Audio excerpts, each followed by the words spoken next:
In 2001, I graduated from college with a Bachelor of Science degree with a concentration in pastoral studies. You want to know why preachers are so long-winded? That's just the title of my degree. All right? They are, right? Being a single guy at the time, I was dating my wife. I was going to say current wife, but that sounded really bad. Being a single guy looking for a ministry job back in 2001 was not the easiest thing. So I graduated with no job and no money, which was perfect prep for ministry for a while. But I needed a job. I needed to take care of things. And so I first got a job working at a Bi-Lo food distribution warehouse, which if you don't know what a Bi-Lo is, it's a grocery store in the South. And I was unloading trucks as they would come in with food. And we would separate them out and we would get them distributed to the things. And that was fine. The pay was not steady. So I switched jobs and started working at a box making factory in Chattanooga, Tennessee by the name of Southern Champion Tray. Now, we made all kinds of boxes. We made gift boxes and fried chicken boxes. And if you had eaten a Baskin-Robbins ice cream cake, we made those boxes and all those kinds of things. And it's really, really funny. And if you go to Circle K here in town, Main Street, and get a hot dog and you turn it over, you'll see we made these, right? And I kind of chuckle because if you go to Donut World here in Lancaster, Ohio, and you get a box of donuts, and you turn it on the back, underneath is a stamp, SCT, Southern Champion Tray. Place I worked 25 years ago. I doubt these are boxes I made, so everybody's safe. It's okay. We're fine, right? Don't worry about it, right? And it's funny. I worked there, and I went into that company as a college graduate, working third shift, 10:30 to 6:30. As I wasn't married when I first started, but I got married. As a newly married man, going to work at 10:30 at night is awfully difficult. But I was basically working as a grunt who loaded boxes onto carts, making a couple $100 a week. And I'd been there for about a year, and I waiting on God to open a door for ministry. And I had developed a reputation as the preacher man because I always carried my Bible. When things had a break, I would open my Bible and read it. And I developed a reputation for working hard, it was interesting. And I knew what the top out pay was for my position. And I wasn't there. I wasn't even close. And I knew there were guys who didn't work as hard as I did, who missed days for all kinds of reasons. And I tried not to think about it because I fully believe, and I still to this day, that hard work is recognized. And so I just kept working, and I got to my annual review with the plant manager, and he's going on and on about how great a worker I am and how intelligent I am and how good looking I am, and it's my story, so you can't question it. And so he's telling me all this, but he proceeds to tell me that because of my hard work and the crew that I worked on, because each one of us had a machine that we basically ran, operator and then loaders and all that kind of stuff. The guy that ran my machine at 10:30 to 6:30 set all kinds of records, and he was going to get moved to first shift to run the brand new $2.1 million box making machine that would cut twice as many boxes in half an amount of time. And he refused to go if Scott didn't go with him. I got to jump the seniority line and go, yeah. Some of you are like, ooh, that's a big deal. I got to jump, and I started working 6:30 to 2:30. I got to jump that line. It was privilege of jumping it because we broke all kinds of records, and they wanted to do that. Why? Because hard work pays off. But hard work didn't pay my rent. Money's nice. Money's important. And I saw people making more than me, working not as hard as me. And so the manager asked if I had any questions. And I just simply asked, I said, what do I have to do to get maxed out on the hourly pay for this job? And he starts laughing. He's laughing at me. And I'm like, well, this is not exactly how I wanted this to go.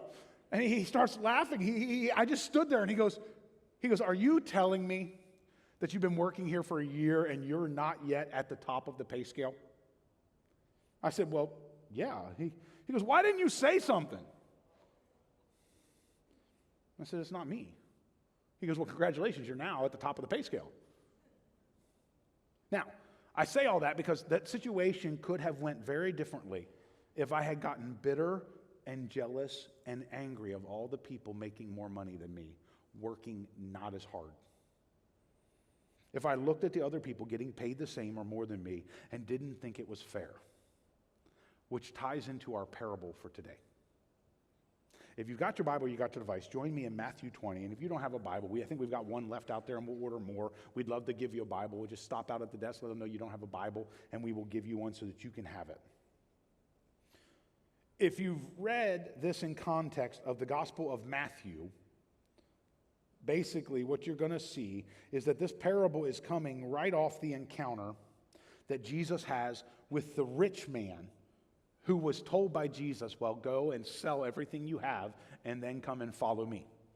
This context is really important in how we read this, and I think it plays a role in how we interpret the parable. So we're going to read Matthew 20, starting with verse 1. It says, "For the kingdom of heaven is like a landowner who went out early in the morning to hire workers for his vineyard. He agreed to pay them a denarius for the day and sent them into his vineyard. About 9 in the morning, he went out and saw others standing in the marketplace doing nothing. He told them, 'You also go and work in my vineyard, and I will pay you whatever is right.' So they went. He went out again about noon and about 3 in the afternoon and did the same thing.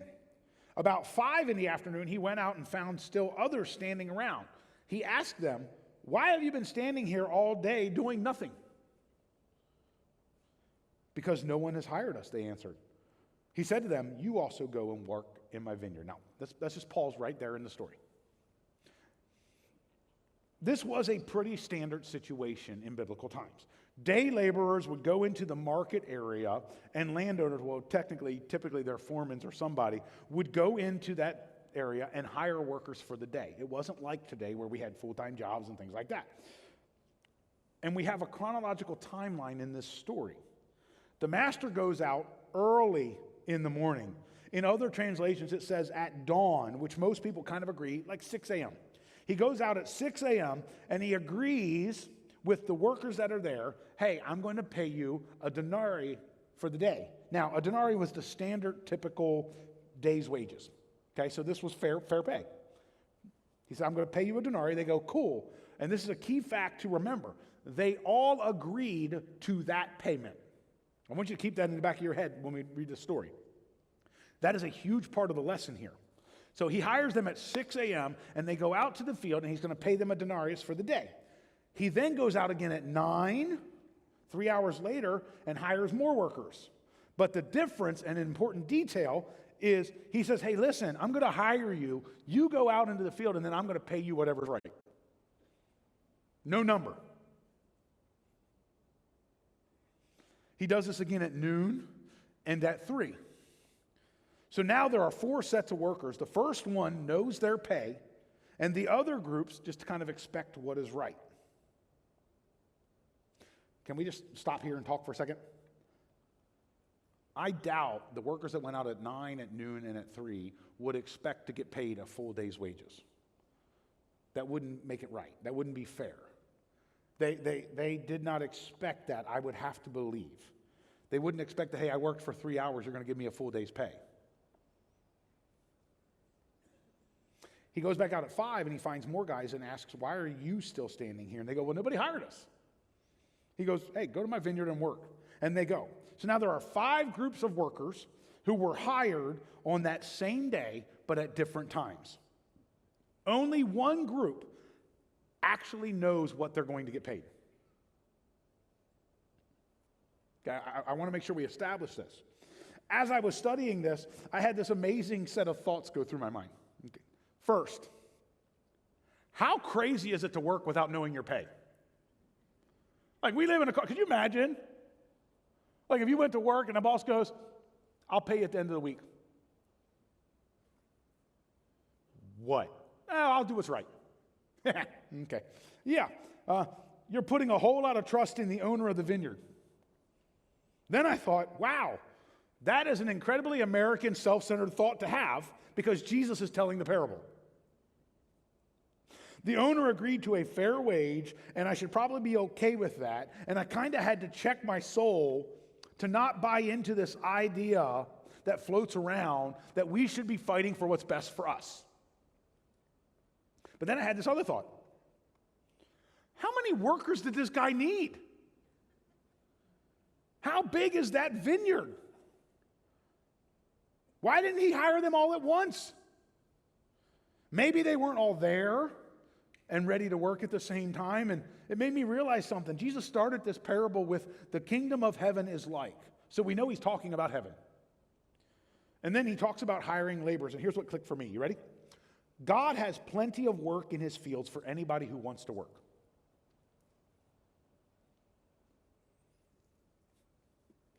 There is such a need for people to do the kingdom work. It's not always glamorous. It's not always what we think, but it's kingdom work. Last week, I got to meet with our deacons, about 2 weeks ago. These are the men that I like to call the first responders of the church, and they are the people who show up every Sunday to get this place ready for church. They set up communion, and they set up the kids' quest rooms. They set up tables. They set up all kinds of things. One of them is going to go get the Chipotle for me today, right? It's behind the scenes work. It's not glamorous. It's usually only noticed when it's not done. But they're doing kingdom work because they're helping this church. In the last 2 months, most of you don't know this, but while church was going on, 2 different times we had a toilet overflow over by the 145 chapel where they have the worship service for K through 4. It overflowed, and some amazing people just handled it. Kingdom work. There are so many ways you can work for Jesus. We're going to be launching some new opportunities for families to be involved in serving on Sunday morning here at the building. But there's also so many ways for you to get involved. There's nothing greater than parents modeling service with their kids and having their kids involved in it. We talked about Jesus Weekend coming up. You can get involved to go love our city and be the hands and feet of Jesus, sharing the truth of God's love by serving our city. You'll be a representation of Jesus not only to our city management, our city council, our city workers, our city things, but to the people who call this place home. There is always work to do for the kingdom of God. It's not always standing on stage and preaching. This is the easy part. Let's get back to the story. Pick it up Matthew 20, verse 8. When evening came, the owner of the vineyard said to his foreman, "Call the workers and pay them their wages, beginning with the last ones hired and going on to the first." In reverse order. The workers who were hired about 5 p.m. came, and each received a denarius. So when those came who were hired first, they expected to receive more. But each one of them also received a denarius.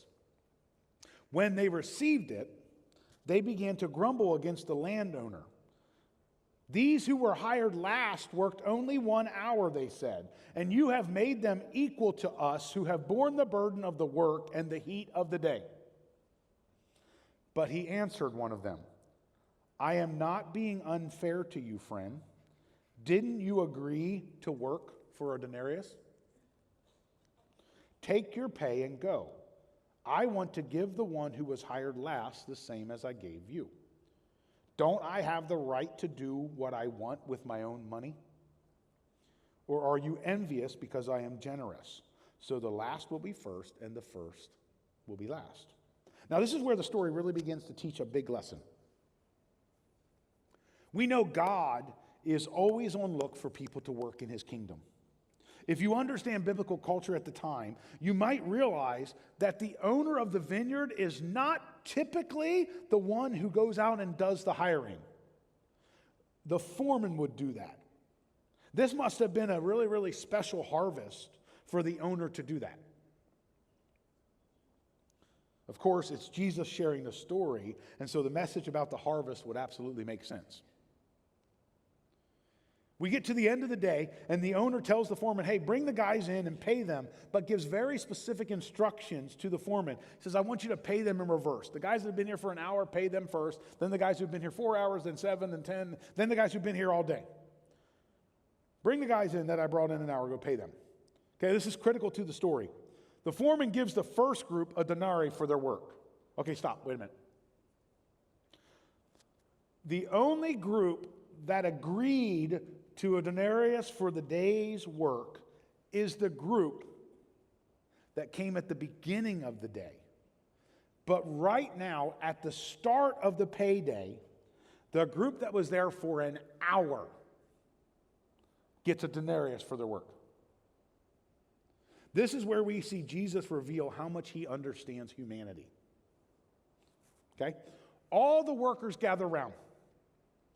I assume in a line to get paid, right?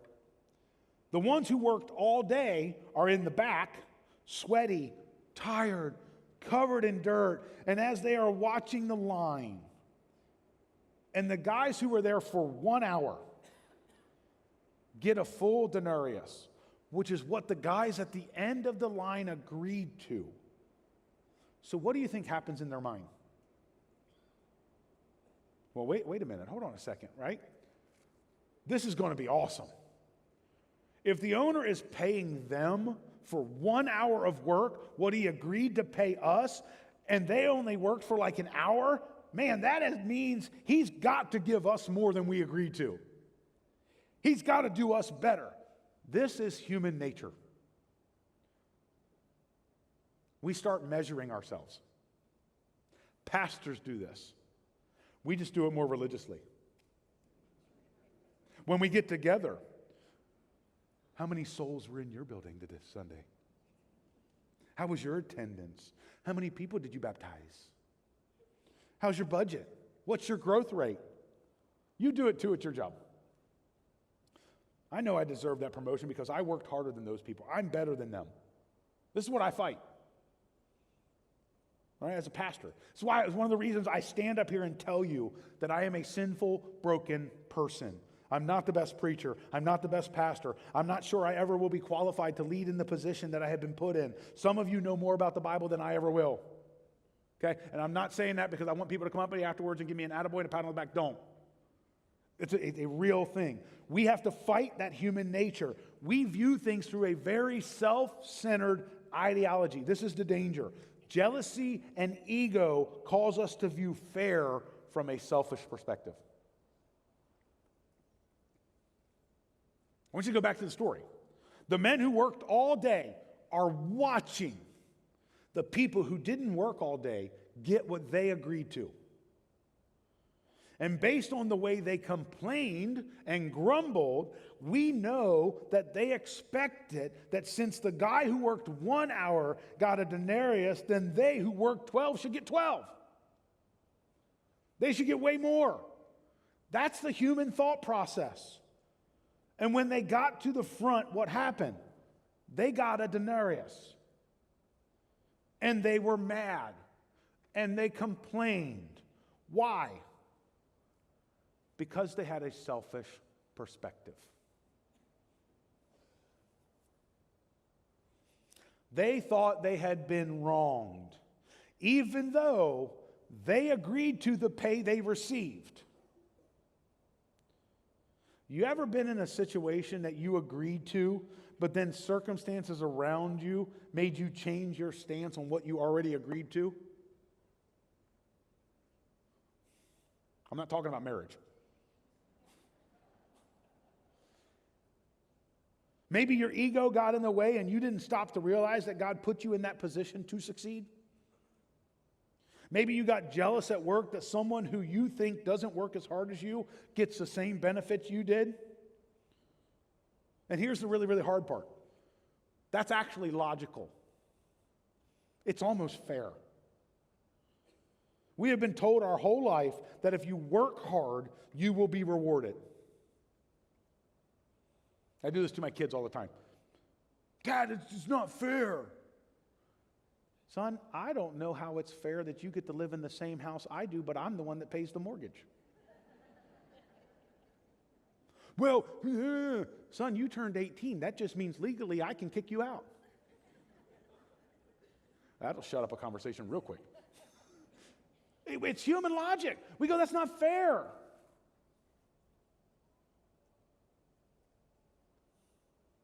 We've been told our whole lives. For the most part, that's true in our society. But we can't always apply human logic to heavenly principles.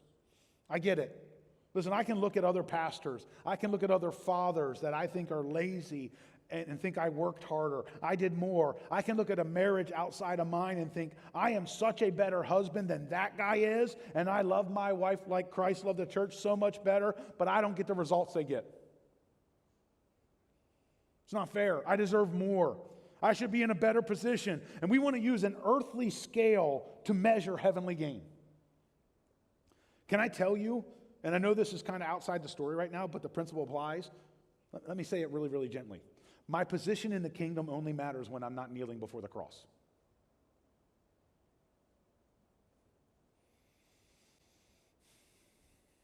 My position in the kingdom only matters when I'm not kneeling before the cross. Did you notice what caused the jealousy and ego? What caused the complaining? That what the workers agreed to was no longer fair value for the work they did? It wasn't really because the owner treated them unfairly. In fact, they were the only ones that knew what they were going to get paid. It wasn't even that they worked hard and did more than was expected from a day's work. What happened was they fell into the game of comparison. They started looking at the other people instead of looking at the owner. The moment we start jockeying for position in the kingdom, in order to do that, we have to take our eyes off of Jesus and start putting them on each other. And when the comparison game goes horizontal and stops going vertical, we start measuring our worth, our success, our failures on the scale of each other rather than the scale of the cross.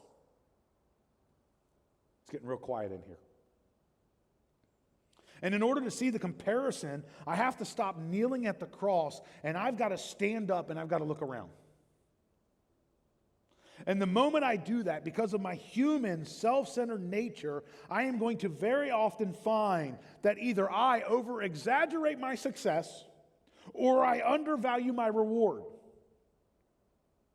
If I'm honest with myself here in front of you, at different times in my life, okay? You want to be real people, here we go. I have watched other pastors speak and went, man, I'm doing pretty good. My church is lucky to have me. But at other times, I have watched other pastors and went, why do I even have a job? What in the world is my church doing, letting me on stage? That guy was amazing. And I would hope and pray that neither of those things are actually true in this place. And they won't be if I keep my eyes on the cross. That's why we will never stop making a big deal about Jesus here at Fairfield. Jesus never told us to measure our success based on other people. Why? Because our earthly success has nothing to do with our eternal home. This entire relationship with Jesus is not based on what I can do, it's based on what Jesus has done. And because I am connected to Jesus, that's where my value comes from. Our value is not in what we do, but who we work for. This is the battle we have to fight. From the very beginning of our relationship with Jesus, we have to understand that we don't have the ability to earn our way into heaven. God is not waiting for us to reach a threshold of good, and that will cancel out our bad. I said this to the prayer team this morning. I said, I am really glad that we don't live in a faith with a works-based culture, because I'm not willing to bet that if you looked at every Christian over the eons of time, that I'm in the top 50%. Because there would be a cutoff. If it's works-based, you got to do a certain amount. I'm really glad I'm not. Because I'm not willing to think that I'm in the top 50% of all Christians that have ever lived and will ever live. I want to make sure we understand this before we move on in the parable. There is nothing you or I can do to walk into heaven on our own accord. I can't preach enough sermons, share Jesus enough, serve enough, give enough, whatever it is. The only thing I can do is fall on the grace of God through Jesus Christ and repent of my sins. The only thing I can bring to God is my sinful self and ask Him to cleanse me and renew me and restore my relationship. I can't do enough, but Jesus is enough. Look at what Paul writes in Ephesians. For it is by grace you have been saved through faith. And that is not from yourselves, it is the gift of God, not by works, so that no one can boast. This is the same apostle of God that wrote, I will boast in my weakness, because when I am weak, he is strong. You might be sitting here today and thinking, Scott, this is hard. I can't do enough. Great, what can I do? How do I get this relationship with Jesus? How do I start working for Jesus so my value can be tied to him? It's right there in the verses, through faith. You can come to Jesus with all your brokenness, and with all your sin, and with all your shame, and with your mess, and through his grace, you can receive forgiveness for your sins and the gift of eternal relationship with God through the death, burial, and resurrection of Jesus Christ. Today, if you are sensing God calling you and pulling you into that relationship, we want to provide that opportunity. We will have people down here in the corner. We will have people down front. We will have people out in the foyer. You can just stop and talk to them after the service, and they would love to help you meet Jesus today. All we're going to challenge you to do is to take that step that so many of us in this room have taken before. We encourage you. It'll be the best decision you ever make. Isn't that right, church? And if you have that relationship already, the challenge is different. We have to stop looking around and seeing where we measure up, because God's system is based on the relationship with you, not the comparison to others. And when you and I stop looking out and start looking up, what we are going to find is that our view of fair changes. Which takes us right back to the parable of Jesus. We get back to the story, and what we see is that Jesus in this story has the owner tell the foreman to pay them in reverse, with the shortest time worked being paid first to the guy who worked all day getting paid last. And they all got paid the exact same thing. A denarii, which again, remember, that first group that worked the longest agreed to. This is an important fact to remember. These guys, about 12 hours ago, were in the market looking for work, and when the owner of the vineyard shows up, they negotiate and they agree to work for a full day's wages. We will do a full day's worth of work for a denarii. Agreed upon by all parties. And now when it comes time to get their pay and they receive a denarii, which is what they agreed to, they've been watching, and because they saw something that made them think they were getting more than what was agreed upon, they are now upset and bitter and complaining that they received the pay that they were told they were going to receive. Go back to verse 11. When they received it, they began to grumble against the landowner. These who were hired last worked only 1 hour, they said, and you have made them equal to us, who have borne the burden of the work in the heat of the day. I hate to admit that this sounds a lot like me sometimes. What did they say? They got the pay that they had agreed to work for. I'm going to keep saying that, and they begin to grumble. I didn't look at the Greek word for this, but I bet it's translated, they began to whine. Those guys only work for 1 hour, and you have, check the phrase, you have made them equal to us. Did you catch it? We work really hard all day, and they worked for an hour, but you have made them equal to us. Equal to us. It's not about the money anymore, is it? It's become personal. You know what they were saying? We're better because we worked longer. We did more for longer, and you made them equal to us. I find it interesting that it doesn't say you paid them equal to us. The conversation shows us that the all-day workers think that they were better or more deserving than those who work for a very short time. Listen, I like to strip the veneer off the church sometimes. Can we allow me to do that today? I'm going to be very, very raw. I'm going to be completely real. Sometimes I get really frustrated when I hear of somebody who spent their whole life denying God, living in the ways of the world, being incredibly successful, having the joys of all of the things that culture tells you is success, the money and the fame and the power and the wonderful things and all that stuff. And then sometimes I get really frustrated that near the end of their life, all of a sudden they meet Jesus and they turn their life over to him. And I don't think that's fair. Can I be honest with you? I go, God, what's the deal? Hold on a minute. I have spent my entire life not pursuing money, not pursuing fame, not pursuing the things of this world. And all of a sudden, they got to experience all of that.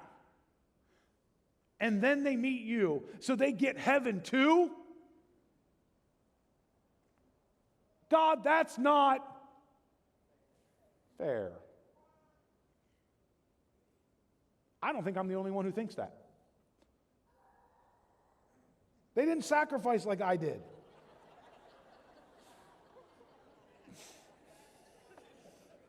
Thank you. It's awesome. Right? Yeah. Right? They got to focus on money and fame and wealth, and at the end of life, they get to meet Jesus. They get the best of worlds. I'm not going to ask you, but I think some of you admit you've had that thought. Don't get me wrong. Listen, don't get me wrong. I want people to meet Jesus before they die. I am happy they are going to have a home in heaven. But if I'm honest, in my humanity, I'm a little frustrated with God that they didn't have to do everything I did and give up everything that I've got, and they get the same result. That is exactly what the workers in the field are feeling. Why do they get the same thing we do when we worked harder and longer? And you see the point? But look at how the owner responds. This is where God, I had 2 weeks to prepare this message, where God hit me with the 2x4 across the head. Not so much here or here, but more around here. All right. Verse 13, the owner answered one of them, I am not being unfair to you, friend. Didn't you agree to work for a denarius? Take your pay and go.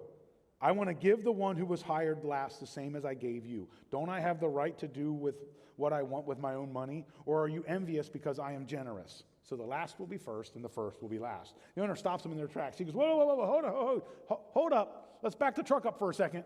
I'm not being unfair to you. Don't you remember we agreed? We agreed to a denarius pay. In fact, all of these people who came in after you, you're the only one that had a guaranteed contract. The only one of these 5 different groups of workers who knew exactly what they were getting. How is that unfair? I paid you exactly what we agreed to. And besides, it's my money. I can do with it what I want. I can pay them more if I want to. This is where, if I had been the owner, I'd have gave the people that worked an hour twice as much at this point, because I'm like, I'll show you. God's still working on me. Okay? All right? The owner says, are you envious because I'm generous? I want you to think about that question. The owner knew that paying someone a full day's wages for 1 hour of work was generous.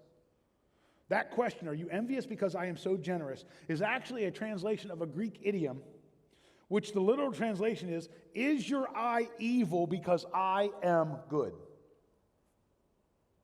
An evil eye was a phrase in use among the ancient Jews to denote an envious, covetous man or disposition, a man who repined at his neighbor's prosperity, loved his own money, and would do nothing in the way of charity for God's sake.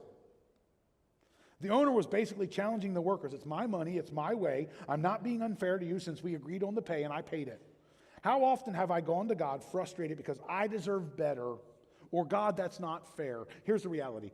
It is impossible for God to be unfair to people whose relationship is established through his grace.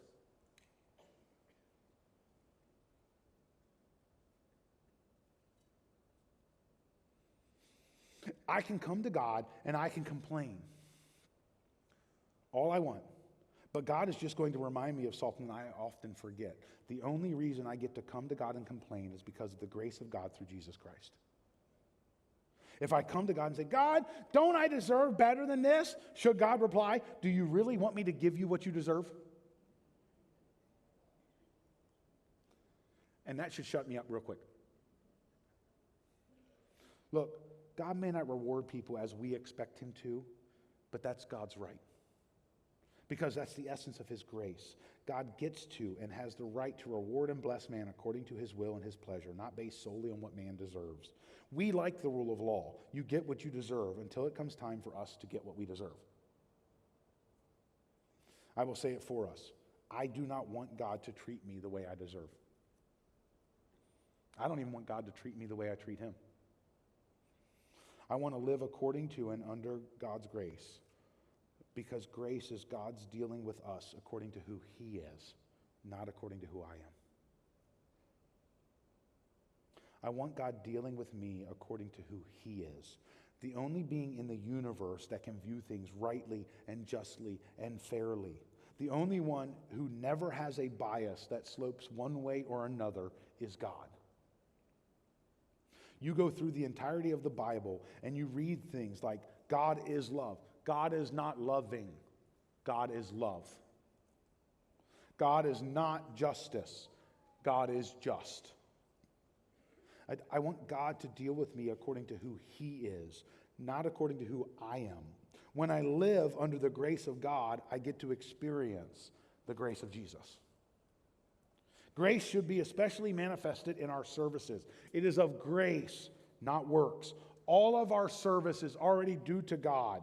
It belongs to him. The ability to serve God is the gift of his grace. The call to serve God is the gift of his grace. Every opportunity to serve is a gift of his grace. Being in the right state of mind to do the Lord's work is a gift of grace. Successful service to God is the gift of his grace. It is because of the grace of God that I get to, not have to, but get to serve him and do my very best to live according to the grace that has been measured out to me.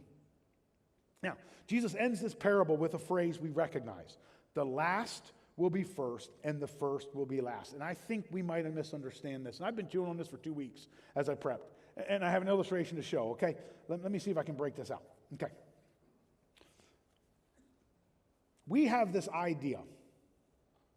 I want you to imagine, when we think the first shall be last, we think in a vertical alignment. When he says the last will be first, that means if I'm the best, I'm going to be at the bottom. If I'm the best, if I'm the one that's at the top, I'm going to be at the bottom. And we try to do this. We say, okay, well, let's make the first last and the last first. Right? And we do this, and we flip it around, and we go, well, let's just see if we can do that. Okay, so now I can make the last first. But notice the verse. It says the last shall be first, and the first shall be last. So really, if I want to do that, it has to kind of look like this. Right? Because the last has to be first, but if last is first, then first has to be last, and it looks like this. And I want to challenge us. If you read in the context of the story, what Jesus is not saying is that if you're first, you're going to be at the bottom. Here's what he's saying. If the last is first and the first is last, it actually looks like this. Because we're all on equal ground. We're all going to experience heaven. We think this way. Jesus says the last will be first and the first will be last. Why? Because it's all about his grace. It's all about his willingness to die for us. And he can do with that whatever he wants to do. The last shall be first, and the first shall be last. And in the story that it ends with, everybody got paid the same.